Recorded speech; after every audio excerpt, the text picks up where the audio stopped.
It's the Eagle Community Television Forum with your host, Gary Shorman. Hi, and welcome to the Forum on Eagle Communications. I'm Gary Shorman, and our guest today is a new general manager at Midwest Energy. Pat, good to have you on the program. It's good to be here, Gary. Pat's been in the community, I know, many years. In fact, you grew up in western Kansas, didn't you? That's correct. Graduated from Trigo Community High School in 1975. And you started at Midwest Energy in? 1984. So Pat's well known in our community as well. And after a nationwide search, you're the new general manager. How cool is that? It's a good feeling, but I'm honored to have this position because we have so many good people at Midwest Energy, and to have the opportunity to lead them is truly a privilege. You know, one of the things, and you travel around, you hear about Midwest Energy, what they do with solar energy, what they do with wind energy. When you do a nationwide search for somebody to come to work, my guess is there was some nationwide interest in that position as well. I don't know the exact number, but we had several out-of-state candidates, that's correct. What happens now at Midwest Energy? Because Ernie Lehman's done a great job as a leader at Midwest Energy. He will continue in his post as president and GM until February of 2018. How does that work now at Midwest Energy? Well, at the moment, I'm concentrating on a handful of special projects to help align the strategy for the coming years, and I'll ease into the position, just spend a lot of time with employees out in the field, our various offices, and so on. One of the things you look at strategy, that becomes a challenge. What's the electrical strategy with all the new, everything from Wi-Fi appliances to everything else? What's the strategy, and how far can you look into the future, Pat? Well, one thing will stay the same at Midwest Energy, and that is the good people who bring us service day and night. But other than that, so much is changing. It's like an earthquake under us. The bulk transmission system, the way that's operated, the dollars going into that has changed dramatically in the last few years. Baseload power plants, coal and nuclear, things have completely changed. A lot of those operators are finding that those fuels are no longer economical, but yet the plant is needed for reliability. And then we have solar panels on the roof. We call that distributed generation coming in. The automakers are influencing us because they're developing the batteries that may be used in homes. A lot of change behind the scenes. When you take a look at that, right now your current position before being named the general manager is in customer service, VP of customer service. When you take a look at that, there's a lot of things that go into the customer service aspect alone, which was a big job. How will that change? Because customers always the focus, I know that. Customers are the focus. The biggest thing that will change for customers in the immediate future will be the availability of much more information from their metering system. We're putting in automated metering company-wide, both on our electric meters and our gas meters. Later this year, we will have that available to our customers. They can go onto the website and see how much energy they're using, and it should raise a lot of new possibilities for them in terms of energy conservation. Well, let's talk a little bit about that, because new technology is changing, whether it be what we do here at Eagle, obviously what you're doing there. What has to happen to make those meters do that? I assume they'll talk to your iPhone or smartphone, whatever that might be, and talk to your computer and let you know all those things, but how does it get from here to there? Well, in some ways, it's the meter doing the same old thing it's done for all these years. It measures energy use, it records it on the dial of the meter, and we have a way to collect that information. What's new about these meters is that they include a radio transmitter, and so that information will come back to the office, and we will update that probably next morning for customers, so they'll be able to go online and see the previous day's consumption on an hour-by-hour basis.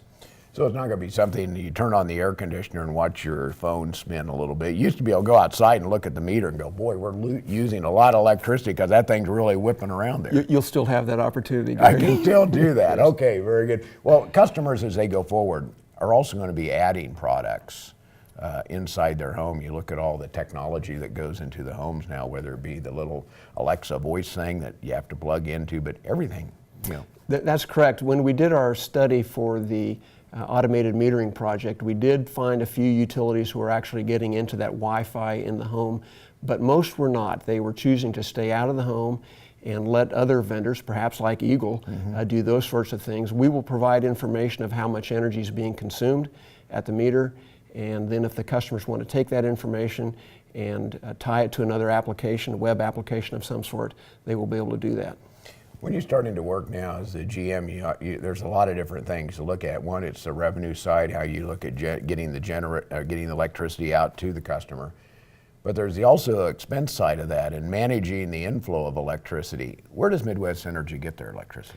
Most of our electricity, firm power, comes from Westar. We contract with them from several power plants. We have 2 contracts with Westar. So that's where most of the, what we say, typical, traditional energy comes from. However, over the last few years, we've added a lot of wind energy.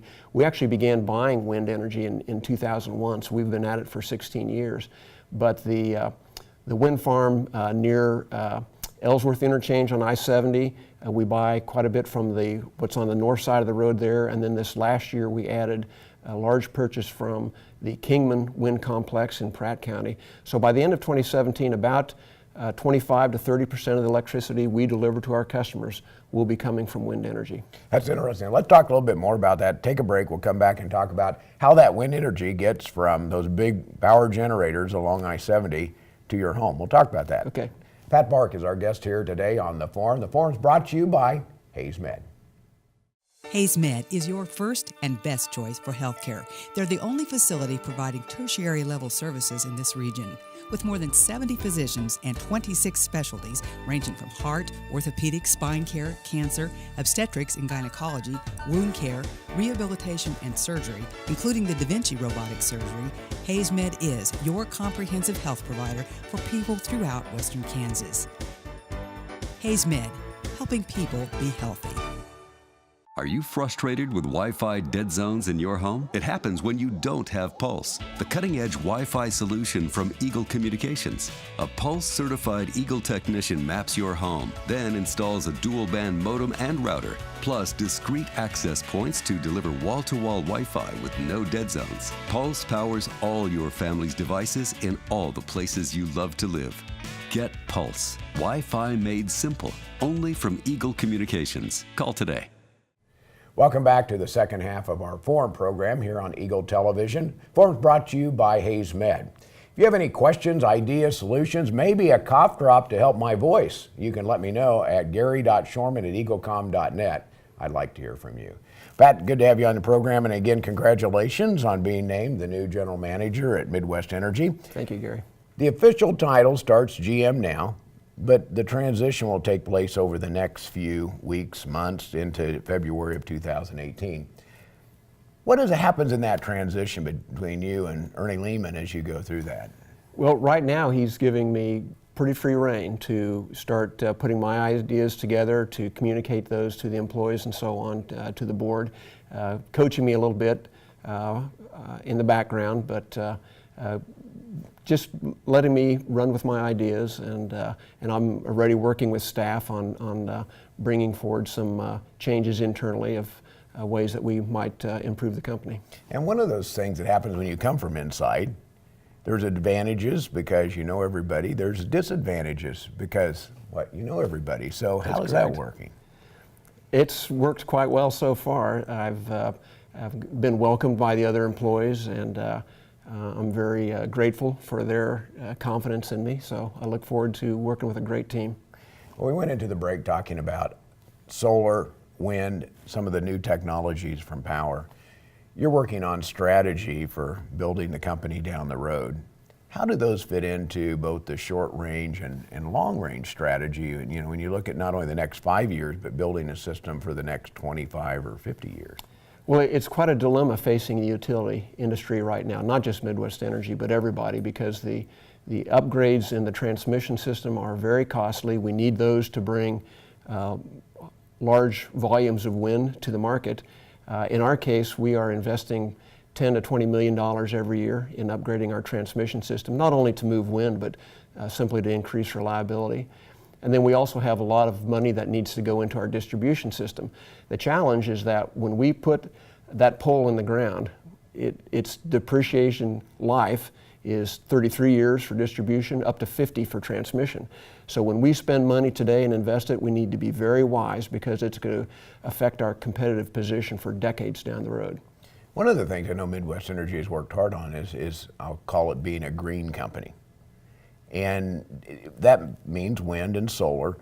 But when does that become, I guess, not an effective part of the electrical system? Just, at some point, if there's no wind and no sun, you have to have some basis to be able to get electricity to run our air conditioners, to run our TVs. That's correct, and I mentioned earlier the change in the base load, operation of base load plants like coal and nuclear. We're finding that wind and natural gas are getting so cheap, it's difficult to keep the traditional base load power plants running. In fact, I just read a report from the New England Power Pool that the current market price of electricity will not support the construction of new generation. So there's the dilemma. How do we ensure a reliable supply down the road and at the same time bring in the renewables that our customers want? You mentioned, talking about other utility plants.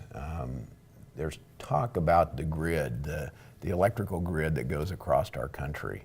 How does Midwest Energy compare? Because much of, we've had storms, you have all that sort of stuff that goes through our area. Just heard of some tornadoes the other day, going through a place. How secure and what is the quality of the Midwest Energy grid compared to others across the country? Well, it's difficult to compare quality, but I do know that we support, a couple thousand miles of transmission line. This is the high voltage power lines, along with probably 9,000 miles of distribution lines. The federal government has come out with a lot of regulations beginning in 2005 following the big Northeast blackout that started with a tree getting into a transmission line. And so the North American Electric Reliability Corporation was formed. And at first it focused a lot on reliability things. And then about 4 years later, they added security of the bulk electric system, which included a lot on cybersecurity. And we are caught up in that just like every other utility.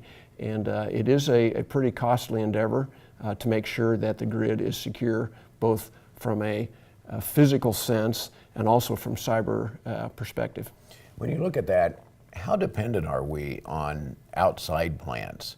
I mean, will Midwest Energy work? Can you survive just by yourself, or is it that interrelation between other power companies that makes it? We could not survive without being interconnected with other utilities. Our peak load for our retail customers is 360, 370 megawatts, and we only have a little bit over 100 megawatts of our own owned generation. So we depend on contracts with other utilities and that grid hanging together to support us. And you look at how you plan that in place for the next 25 years, 50 years, that becomes quite a challenge. It sure does. And again, I mentioned the competition coming from solar panels, from auto companies who are developing new batteries and so on. So we have competitive forces on one hand, and yet the need on the other side to maintain a reliable and secure system. I had a chance to talk to some people talking about developing technology for our industry, broadband, et cetera. They said, boy, you maybe see a year or 2 years, but trying to do that 5-year thing when you talk about batteries, cars, how they're going to integrate into the broadband technology that we have. Power is an integral part, because usually if you don't have much electricity, you don't have much TV or internet either. That's correct. So those sort of things all play together to make that happen. Pat, I just want to, just a couple of things as you go forward here. You have a great family, had a chance to know some of your kids along the line. Tell us a little bit about yourself. Again, I grew up on a farm in Trego County, went to high school there. After high school, went to K-State, got a couple engineering degrees, came back and started working in Waukegan for a couple years, and then have been here since '84. 2 children. My son Eli is a postdoc researcher in Madison, Wisconsin, and my daughter is in York, Nebraska as a physical therapist. And you have two grandkids that are just pretty darn cool. Yes, Finley is about 21 months old, and just earlier this month got our second granddaughter, Ainsley. Very cool. Well, congratulations on the new post, and congratulations on grandkids. As I know, those are really pretty cool. That is. Pat, one of the things when you take over, people like, and they want to be able to contact the new president, the new general manager, the person in charge. How do you want to go about doing that?